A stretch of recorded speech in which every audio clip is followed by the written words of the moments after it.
దేవునికి వందనాలు.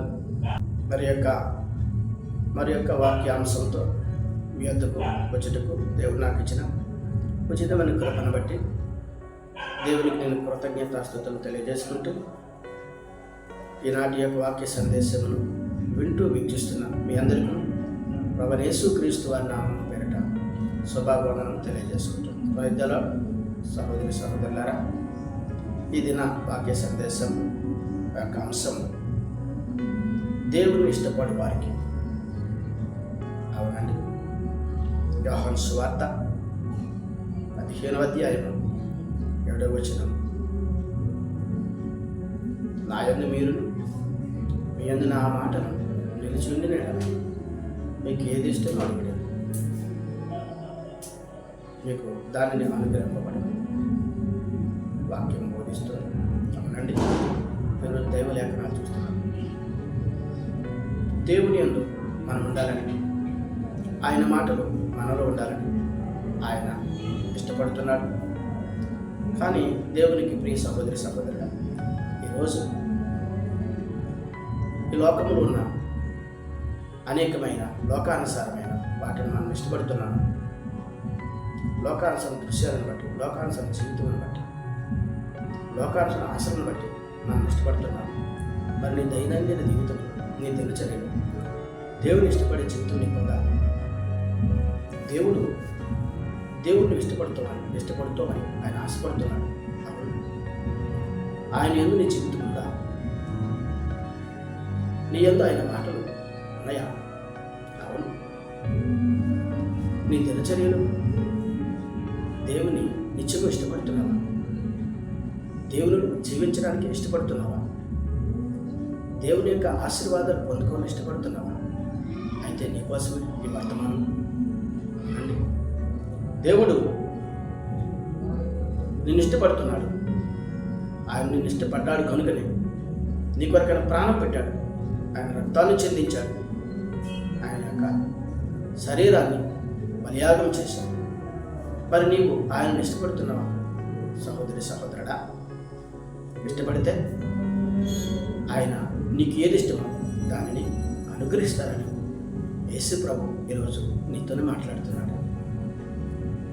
అవును, ఈ లోకంలో అనేకమైన కామ క్రోధ మద మచ్చరాలు వైపు మనం ఇష్టపడుతున్నాము. శరీరాశలను ఇష్టపడుతున్నాము.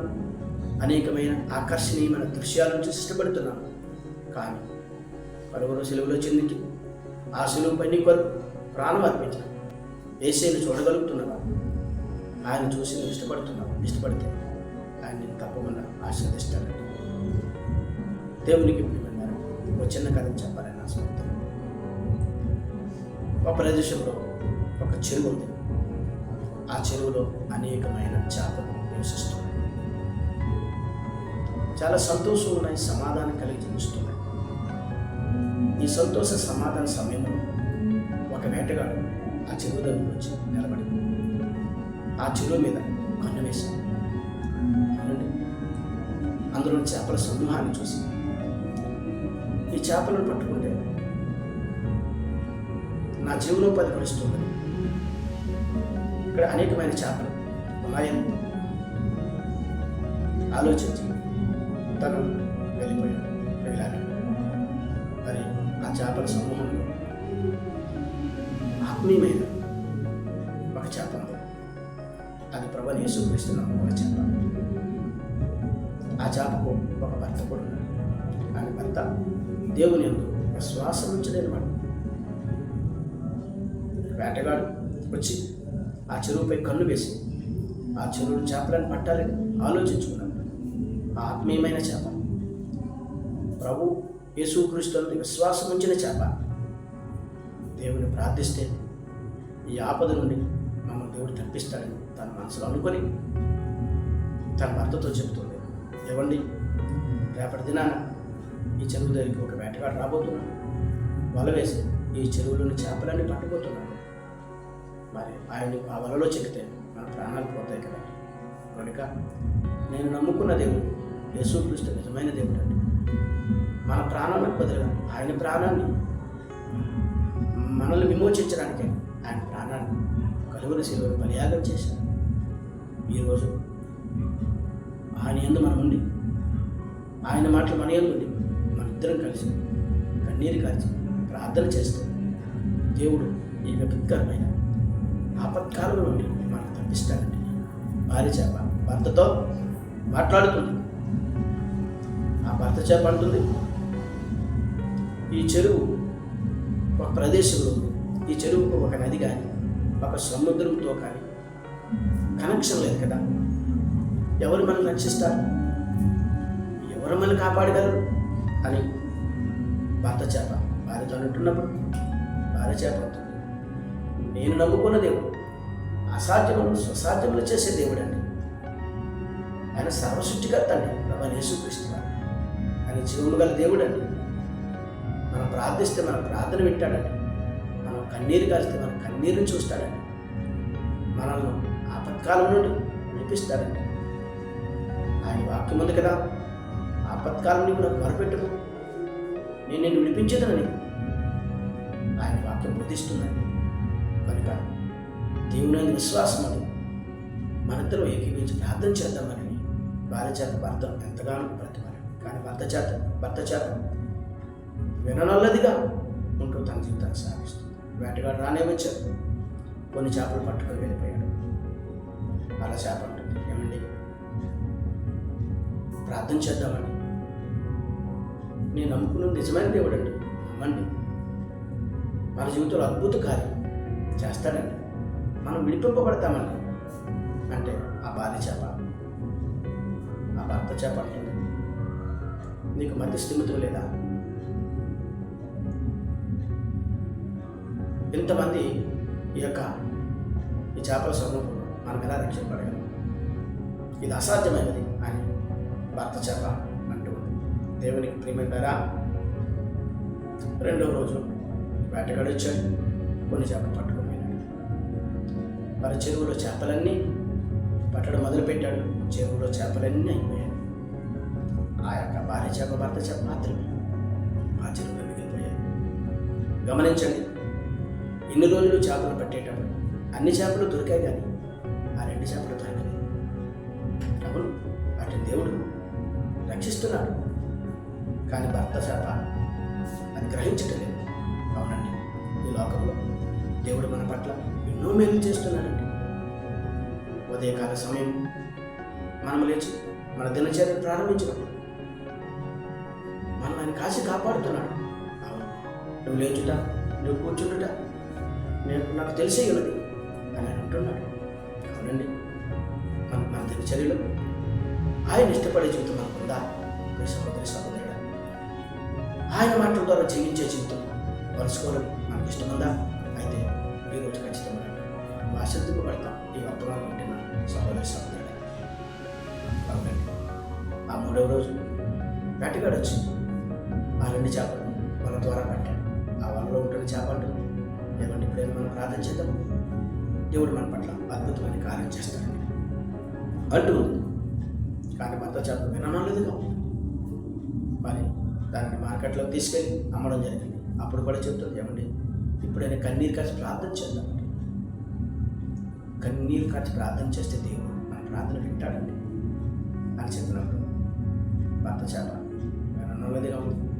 మరి కొనుక్కున్న వ్యక్తి ఆ చేపను తీసుకుని తన గృహానికి వెళ్ళి తన వారికి ఇచ్చి వీటిని కోసి చక్కగా ఆహారాన్ని సిద్ధపరచు అని చెప్పినప్పుడు ఆ భార్య వాటిని కోయడానికి ఒక పాత్ర తీసుకుని ఆ పాత్రలో కొన్ని నీళ్ళు పోసి మరి కోయడానికి సిద్ధంగా ఉన్నప్పుడు అప్పుడు కూడా చేప అంటుంది, ఏమండి ఇప్పుడైనా మనందరం ఇది చివరిసారండి, జీవితంలో నేను మిమ్మల్ని ఎప్పుడు ఏది కోరలేదండి, ఈ చివరి కోరిక నాకు తెచ్చాను అని అంటున్నప్పుడు ఆ భర్త చేప నిజమే, నా భార్య నన్ను జీవితంలో ఏది కోరలేదు, ప్రార్థన చేయమంటుంది. సరే, ఈ చివరి సమయంలో మేము బ్రతుకుతామో బ్రతకమో మాకు తెలియని ఈ యొక్క గొప్ప దుర్భరమైన స్థితిలో ఉన్న మమ్మల్ని దేవుడు కాచి కాపాడుతాడో నాకైతే తెలియదు, కానీ నా భార్యను ఉంటాను అని భార్యతో ప్రార్థించడం మొదలు పెడుతుంది. దేవునికి ప్రియమైన బిడ్డలారా, ఆ ప్రార్థన వింటున్న దేవుడు వెంటనే ఆకాశం నుండి ఒక నల్లని కారు మబ్బును రప్పించాడు. ప్రియులారా, ఆ కారు మబ్బుతో పాటు ఆ కారు మబ్బులో ఉండి ఒక గొప్ప శబ్దముతో ఒక ఉరుము మొదలుపెట్టింది. ఆ కారు మబ్బును చూసిన ఆ స్త్రీ తన పెరట్లో బట్టలు ఆరబెట్టానని, వర్షం వస్తే నా బట్టలు పాడైపోతాయని ఆ పాత్రలో చేపలు ఆ పాత్రను అట్లా పెట్టి ఆ పెరట్లో పరిగెత్తి వెళ్ళింది. ఇలా ఇలాగా ఆ నల్లని మేఘంలో చూసిన ఆ శబ్దముకు వచ్చిన ఆ యొక్క వైబ్రేషన్ ద్వారా ఆ డేక్సా బోర్ల పడింది. బోర్ల పడిన 2 చేపలు ఆ ఎదురుగా ఉన్న కాలువలో పడ్డాయి. ఆ కాలువ గుండా ప్రయాణం చేస్తూ ఒక విస్తారమైన సముద్రంలోనికి వెళ్ళాయి. దేవునికి మహిమ కలుగును గాక. ఆ సముద్రంలోకి వెళ్ళిన తర్వాత ఆ 2 చేపలు కన్నులు తెరిచేసేటప్పుడు విస్తారమైన సముద్రంలో మంచి జీవితాన్ని చేరు. అప్పుడు భర్త చేప అంటుంది, నీ దేవుడు అన్న ఆ భర్త చేప మన దేవుడు అంటూ మొదలుపెట్టాడు. మన దేవుడు గొప్ప దేవుడు. ఎంత అద్భుతమైన క్రియ, అద్భుతమైన కార్యం మన జీవితంలో జరిగించాడు. ఎక్కడి నుంచి యేసుక్రీస్తే నా దేవుడే నమ్మి ప్రార్థన చేయడం మొదలు పెడుతున్నాను. దేవుడు మరి ఈరోజు నీ జీవితం ఎలా ఉంది? యేసుక్రీస్తు అపనమ్మకంగా ఉన్నావా? యేసుక్రీస్తు ఇష్టపడలేని స్థితిలో ఉన్నావా? సహోదరుడా, ఆయన నిన్ను ఇష్టపడుతున్నాడు. ఇష్టపడ్డాడు కనుకనే నీకోసం ప్రాణం పెట్టాడు. నీకోసమే తన శరీరాన్ని అర్పించాడు. 39 కొరడా దెబ్బలు తిన్నాడు. ఇంట్లో కిరీటాన్ని ధరించాడు. కాళ్ళల్లో చేతులు మేకలు కుట్టించుకుని పక్కలో బల్లెకు పోటు పొడిపించుకుని కేవలం నీ కొరికే ఆయన్ను ఇష్టపడతాడు. ఆయన మనోహరమైన ముఖము ఆ యొక్క రక్తముతో తడపబడింది. ఎవరి కోసం? నీ కోసమే.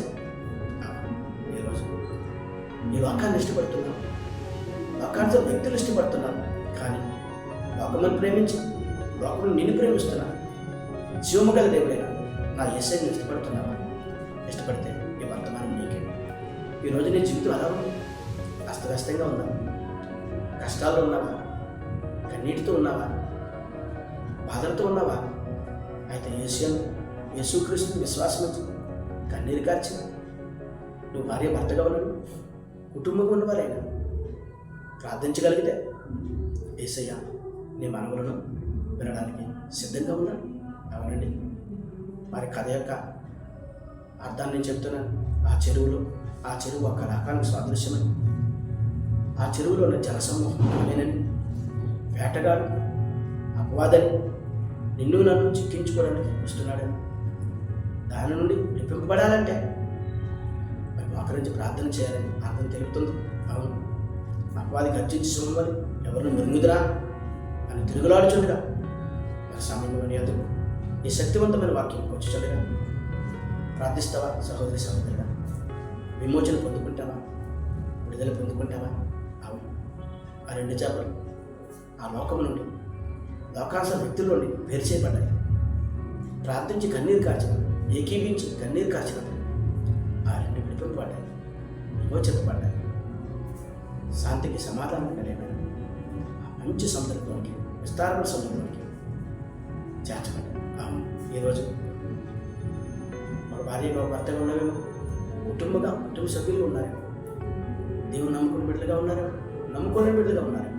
అయితే యేసుక్రీస్తు విశ్వాసం నుంచి ప్రార్థిస్తే నీ ప్రార్థన ఆయన వింటాడు. నువ్వు ఆయన ఇష్టపడితే, ఈ లోకాన్ని ఎంత ఇష్టపడుతున్నావు, శరీరాశలు ఎంత ఇష్టపడుతున్నావు నాకైతే తెలియదు. కానీ సహోదరుడా, ఈ దినం నుండి ఆయన ఇష్టపడితే గొప్ప బహుమానం ఆయన ఇస్తాడు, గొప్ప విడుదల ఇస్తాడు, గొప్ప విమోచన ఆయన ఇస్తాడు. నిన్ను నీ కుటుంబాన్ని దీవించి ఆశీర్వదిస్తాడు. నమ్ముతావా? అయితే యేసయ్యను ఈ రోజు నుంచి ఏకీవించి ప్రార్థించడం మొదలుపెట్టండి. పరిశుద్ధాత్మ దేవుని వాక్యం దీవించి ఆశీర్వదించండి కాక. మీ అందరికీ యేసుక్రీస్తు నామమున పేరిట శుభాకాంక్షలు తెలియజేస్తున్నాను.